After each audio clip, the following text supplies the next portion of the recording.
ಮನೆ ಬಳಿ ತೆಂಗಿನ ಮರವನ್ನು ಎಲ್ಲಿ ಬೆಳೆಸಬೇಕು?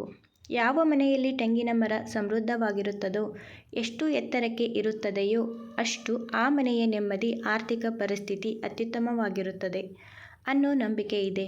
ಏಕೆ ಎಂದರೆ ತೆಂಗಿನ ಮರ ಪವಿತ್ರವಾದ ಸ್ಥಾನ ಹೊಂದಿರುವ ಮರ. ಇದನ್ನು ಕಲ್ಪವೃಕ್ಷ ಎಂದೇ ಕರೆಯಲಾಗುತ್ತದೆ. ಆದರೆ ನಾವು ತೆಂಗಿನ ಮರವನ್ನು ಮನೆಯ ಸರಿಯಾದ ಭಾಗದಲ್ಲಿಯೇ ಬೆಳೆಸಬೇಕು. ಹಾಗಾದರೆ ತೆಂಗಿನ ಮರವನ್ನು ಎಲ್ಲಿ ಬೆಳೆಸಬೇಕು ಅಂತ ತಿಳಿಯೋಣ ಬನ್ನಿ. ತೆಂಗಿನ ಮರ ಮನೆಯ ಎದುರಿಗೆ ಇರಬೇಕು ಎಂದು ಹೇಳಲಾಗುತ್ತದೆ. ಇದರಿಂದ ಮನೆಯಲ್ಲಿ ಸಕಾರಾತ್ಮಕ ಶಕ್ತಿ ಪ್ರಭಾವ ಹೆಚ್ಚಾಗುತ್ತದೆ. ಏಕೆಂದರೆ ನಿಮ್ಮ ಮನೆಗೆ ಆಗಮಿಸುವ ನಕಾರಾತ್ಮಕ ಶಕ್ತಿಯನ್ನು ತೆಂಗಿನ ಮರ ತಡೆಯುವ ಶಕ್ತಿಯನ್ನು ಹೊಂದಿದೆ. ಹಾಗಾಗಿ ಮನೆ ಮುಂದೆ ತೆಂಗಿನ ಗಿಡ ಸಮೃದ್ಧವಾಗಿ ಬೆಳೆದಷ್ಟು ನಿಮ್ಮ ಆರ್ಥಿಕ ಪರಿಸ್ಥಿತಿಯು ಉತ್ತಮವಾಗಿರುತ್ತದೆ.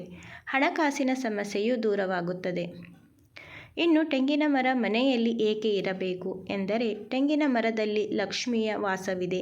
ಹಾಗಾಗಿ ಇದು ಹಣಕಾಸಿನ ಸಮಸ್ಯೆಯನ್ನು ನಿವಾರಿಸುತ್ತದೆ. ಆದರೆ ನೀವು ತೆಂಗಿನ ಮರದ ಬುಡಕ್ಕೆ ಕಸ, ಕಡ್ಡಿ, ಮುಸುರೆಗಳನ್ನು ಹಾಕಬೇಡಿ. ಆ ಸ್ಥಳವನ್ನು ಸ್ವಚ್ಛವಾಗಿ ಇರಿಸಿ. ಮರ ಚೆನ್ನಾಗಿ ಬೆಳೆಯಲು ಏನು ಬೇಕೋ ಅದನ್ನು ಹಾಕಿ. ಇದರಲ್ಲಿ ಲಕ್ಷ್ಮಿಯ ವಾಸವಿರುವ ಕಾರಣಕ್ಕೆ ನೀವು ಮರವನ್ನು ಭಕ್ತಿಯಿಂದ ನೋಡಿಕೊಳ್ಳುವುದು ಮುಖ್ಯ. ಅಷ್ಟೇ ಅಲ್ಲದೆ ಇಂದಿನ ದಿನಗಳಲ್ಲಿ ತೆಂಗು ಬೆಳೆಸುವವರು ಇಲ್ಲದೆ ತೆಂಗಿನ ಬೆಲೆ ಏರುತ್ತಲೇ ಹೋಗುತ್ತಿದೆ. ನಿಮ್ಮ ಮನೆಯಲ್ಲಿ ತೆಂಗಿನ ಮರವಿದ್ದರೆ ನೀವು ಅದರಿಂದ ಬರುವ ತೆಂಗನ್ನೇ ಬಳಸಿ ಆ ಮೂಲಕವೂ ಲಾಭ ಪಡೆಯಬಹುದು.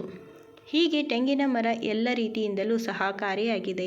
ಹಾಗಾಗಿಯೇ ಇದನ್ನು ಕಲ್ಪವೃಕ್ಷವೆಂದು ಕರೆಯಲಾಗುತ್ತದೆ.